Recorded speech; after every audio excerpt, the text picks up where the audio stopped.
At the eastern end of Long Island, where the jaws of the North and South Forks gape, you'll see on the South Fork a creek bounded by barrier spits across the bay from Gardiner's Island. We call it Accabonac Creek.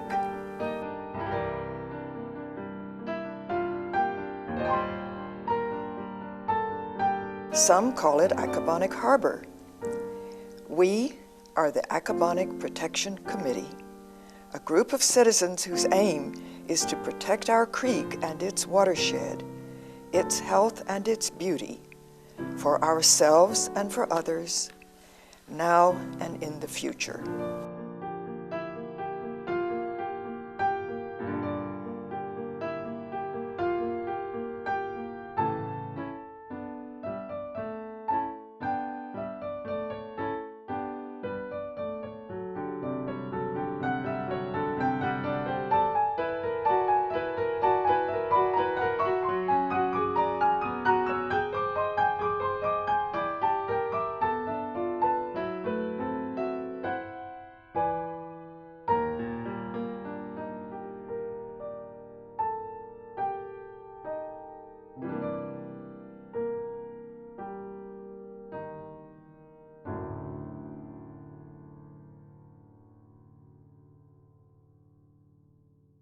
Americans do love their lawns.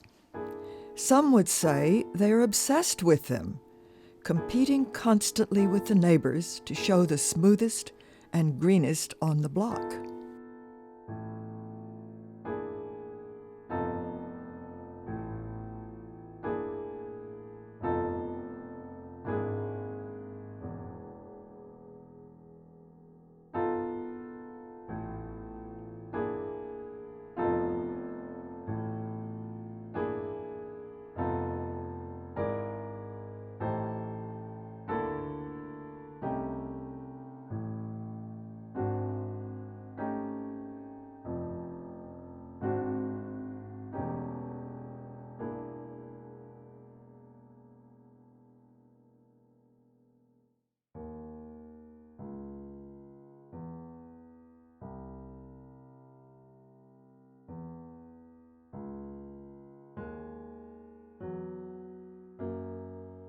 From the smallest cottage to the grandest mansion, you see one main aim: to have the largest possible area covered with lawn as much as possible, like a golf course.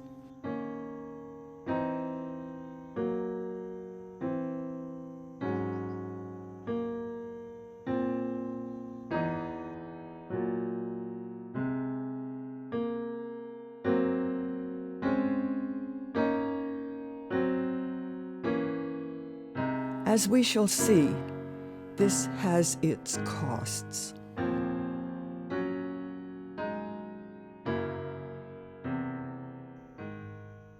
You know, I've often used the term the trophy lawn, and through my eyes, in my childhood of late 70s into the 80s, I will suggest that our landscapes were much different.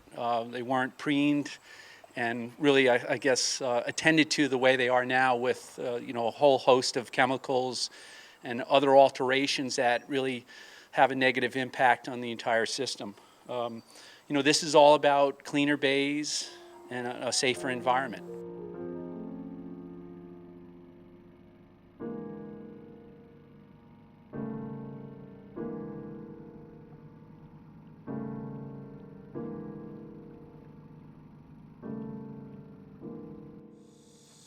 We use over 3 million tons of synthetic fertilizers on our lawns in the United States every year, and 60% of the nitrogen applied to lawns annually ends up in the groundwater. Nitrogen is toxic to human beings, and nitrogen causes algal blooms in the water, and the algal blooms can't be sustained, and when they die off, they take all the aquatic life with it. There are dead zones all across the country where nothing is alive in the water because of fertilizer runoff from trying to maintain our greener than necessary lawns. As a result, there are communities across the country that are banning gas-powered lawnmowers and fertilizers in a last-ditch effort to save their waterways. When it rains, fertilizers and pesticides run off directly into ponds and creeks. But also, they soak down past the lawn they were intended for and contaminate the groundwater. From there, people with wells can pump some up and drink it. The rest goes with the groundwater into those same ponds and creeks. We use over 70 million pounds of pesticides every year in the United States on our lawns. Of the most commonly used pesticides, 13 can cause cancer, 14 can cause birth defects, 11 can interfere with reproduction, and 21 can damage the nervous system. This is a true story. An owner heard her outdoor cat scratching at the door. Strange, because she usually pushed it open. When the door was open, the cat fell in, convulsing, no control over her muscles, face twitching. On the way to the vet, the cat got worse, rolled into the smallest possible ball with a very hot body and lots of fur falling out, very limp. When the vet saw her and did a quick check, he quickly picked her up and said, "She has all the signs of exposure to pesticides. I'm giving her an IV and a thorough bath. I'll let you know if it doesn't work." After an hour, the vet called to say he had been able to lower the cat's temp and slow the convulsions. No longer worried for her life, he was holding her until she could take a very thorough bath. The vet said the pesticide was working on the cat exactly the way it's designed to work on insects.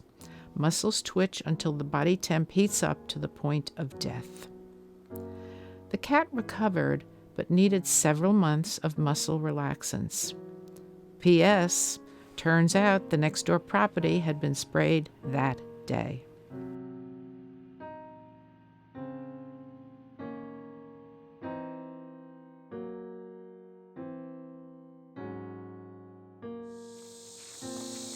On Long Island, the DEC and the Suffolk County Department of Health did a test of groundwater private wells, and they found that 51% of private wells contained pesticides from lawns. And I looked on the website for the Centers for Disease Control because that word "can" was in there. But they have a chart with 6 different categories, from this doesn't cause cancer to category number 6 is it definitely causes cancer. And all these lawn pesticides are in the 5th category. That means we're very close to determining that they do cause cancer, and yet we're using them on our lawns. And most people will tell me that children need lawns. Children are very susceptible to pesticide damage because they play on the lawn, they put their hands on their mouth. Pesticides are tracked into the house, where it's even more dangerous because without the light breaking down the pesticides, they remain inside the house for a very long time. Animals are getting sick from these pesticides because they don't wear shoes, and our feet are extremely absorbent parts of our bodies, so pesticides get into our dogs and cats, and they have cancer in very alarming numbers.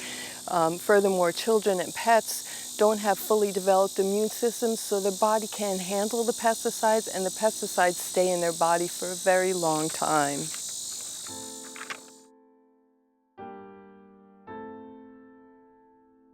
But wait, there is another way. To go organic. The best fertilizer of all is compost.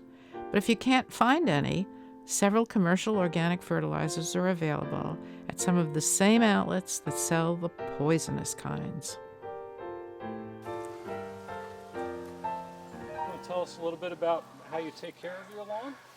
Well, I do very little. As a matter of fact, I use only organic fertilizer, usually twice a year, in the spring and in the fall. I don't have any in-ground sprinkler system, and with all the rain we've had this year, I haven't even had to water at all, even with just a regular sprinkler.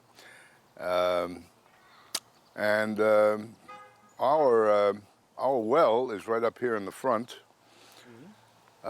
so I use absolutely no pesticides of any kind, and the lawn does very nicely. And I think you can probably see that for yourself. It's as simple as can be. Beautiful.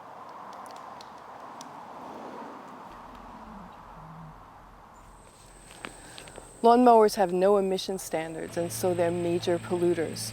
1 hour of power mowing emits the equivalent in air pollution as driving 350 miles by car. The cumulative impact of so many people mowing their lawns, using their weed whacker, their leaf blower, their edgers, the cumulative impact of this is staggering. In fact, 5% of the air pollution in the United States is caused by gardening equipment. The EPA says that garden equipment produces 6.8 million tons of ozone and carbon monoxide annually. We use as high as 800 million gallons of gasoline every year to power lawn mowing equipment. And the EPA says that gardeners spill more than 17 million gallons every year while refueling lawn equipment. And that's more than was spilled in the Gulf of Alaska by the Exxon Valdez. Noise pollution. The most frequent complaint that Americans have about their neighborhoods is noise. Silence is a basic human need, and all the lawnmowers and the weed whackers and the trimmers and the trimmers, they're affecting us emotionally, psychologically, physically, cognitively. We need silence. We need to stop this noise pollution. But maybe we don't have to mow everything.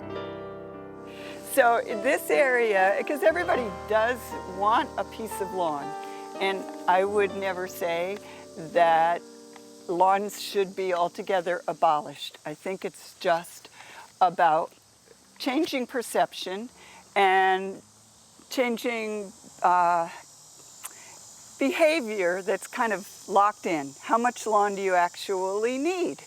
And what does it have to look like? So I find that if my lawn is primarily in the shade, it does not need to be watered so much. Lawn that's in the sun that isn't watered is more likely to grow weeds and prickly things. And because it's late in the summer now and the tall grasses are starting to lie down, which they do later on after they bloom, it's a little bit harder to see the distinction. In the spring, it's really obvious as the areas that are mowed versus not mowed. So just to describe, this is a rectangle of lawn with a path leading off on that side, and then various paths leading to the doors. This is the time of year when it really looks its worst, and it doesn't look bad. It looks beautiful. so that, if it can look good now, hey, I'm there.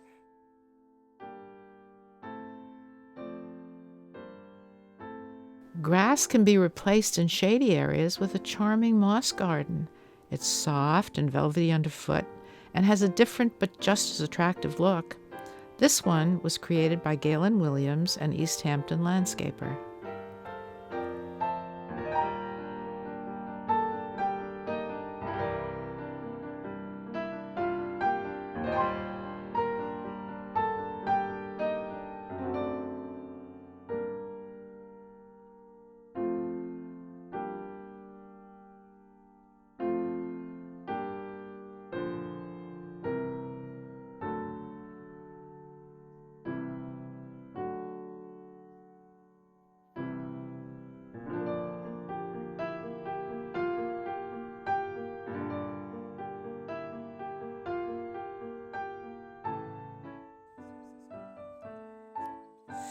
If you use native grass, tall grass such as this, no irrigation is required at all.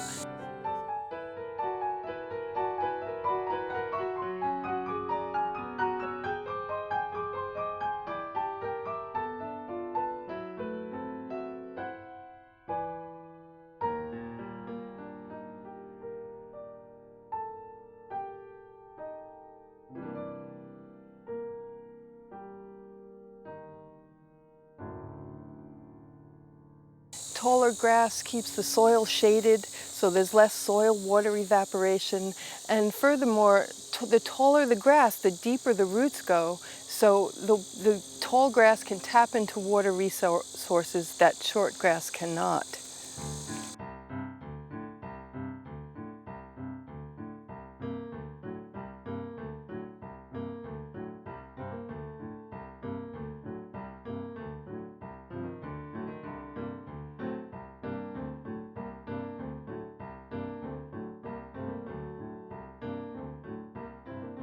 This is panicum switchgrass, and it's sort of like, it's just fabulous. This grass is a little slow coming up in the spring, so other grasses come up first, the vernal grasses, but this will stay up all winter, and it turns the most beautiful color in the fall.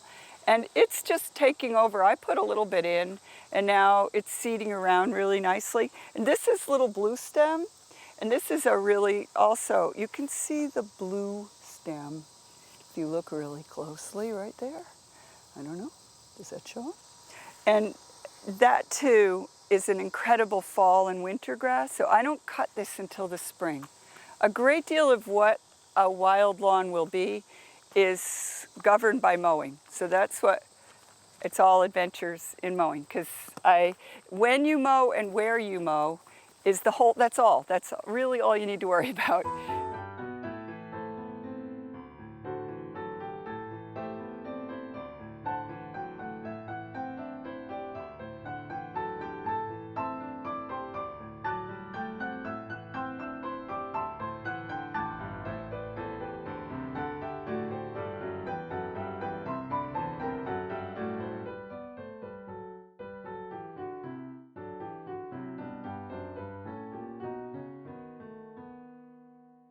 Reducing your lawn area and providing a canopy of trees and native shrubs and perennials will reduce stormwater runoff because the water drips off the trees and shrubs slowly, whereas on a lawn it just lands and slaloms across the landscape.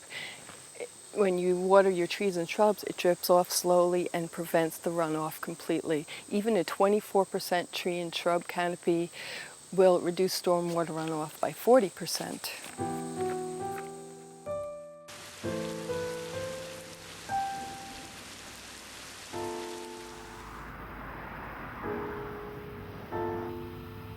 Water use. A 1,000 square foot lawn uses 10,000 gallons of water annually, and the EPA estimates that watering lawns accounts for 30 to 70% of the water use across this country during the months that lawns are watered. Out west, it's year-round. Out here in the east, it's only for about 6 months out of the year. But during those 6 months, we could be using up to 70% of our water supply on lawns. And water across the earth is a hot topic. People are going to war over their water. People are being killed fighting for their own water. And here we are using water to mow our lawn, to keep our lawns green. In case you feel pretty complacent about that huge aquifer underfoot, filled with stupendous quantities of water, note this. According to Sarah Mayland, highly regarded hydrogeologist, no more than 10 to 15% of this water can ever be pumped out of it. Without continual replenishment by rainfall, we'd all be in deep trouble. Sarah Mayland also says that none or almost none of lawn watering ever reaches the aquifer.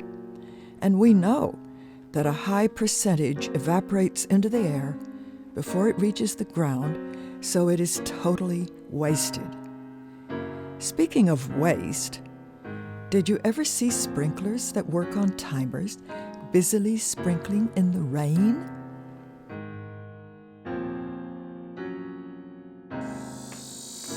Government data shows that pesticides jeopardize 375 already endangered and threatened species. And most chemical lawn treatments are highly toxic to songbirds. It not only contaminates them if they're sprayed directly, which they very often are in their nests, but it also contaminates their food and water supply. And the Audubon Society gives us a conservative estimate. They say that at least 67 million songbirds die every year from pesticide poisoning. That's a staggering, saddening statistic. Birds are declining all around the world, and we're trading the birds in for our lawns. And insect pesticides are rarely species specific. Along with whatever insects we consider pests, we're also killing the butterflies, the bees, the dragonflies, the damselflies.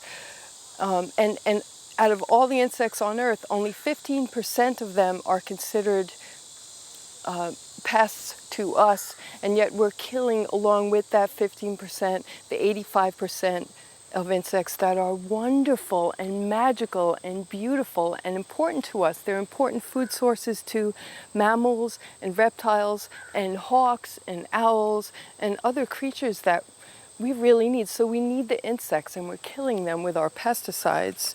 Not only that, where pesticides are regularly applied to lawns, 60 to 90% of the earthworms are killed, and we need earthworms.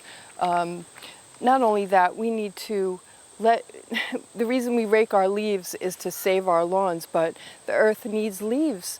The soil, the nutrition in the soil is based on the microorganisms in the soil. If you have a handful of soil, you have more organisms, live organisms in your hand than there are human beings on Earth.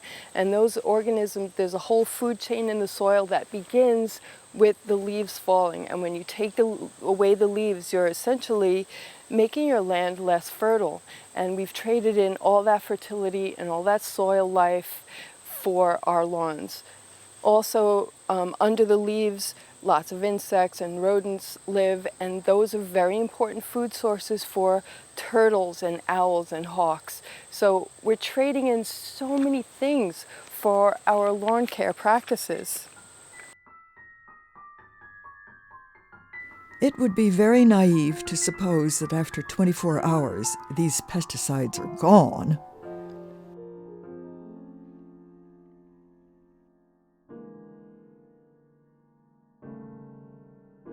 I have developed over certain observations after having so many clients for so many years. So I have two kind of theories, things about lawn that I think of.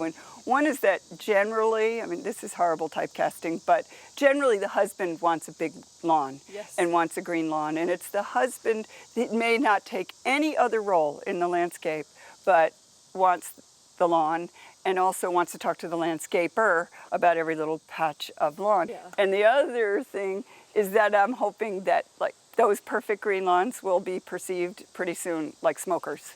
Because when I started out, smoking was so cool, Right. so elegant, so suave, and now it's not. And I think that driving by a brilliant green lawn in not so long is going to start to brand people as dicey, you know, not right, not smart, basically, just like taking health.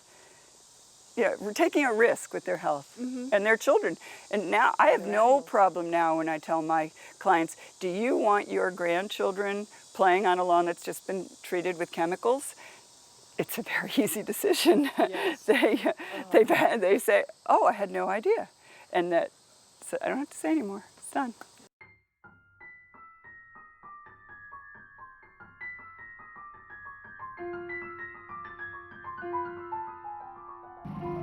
Has the time come for the day of the lawn to end?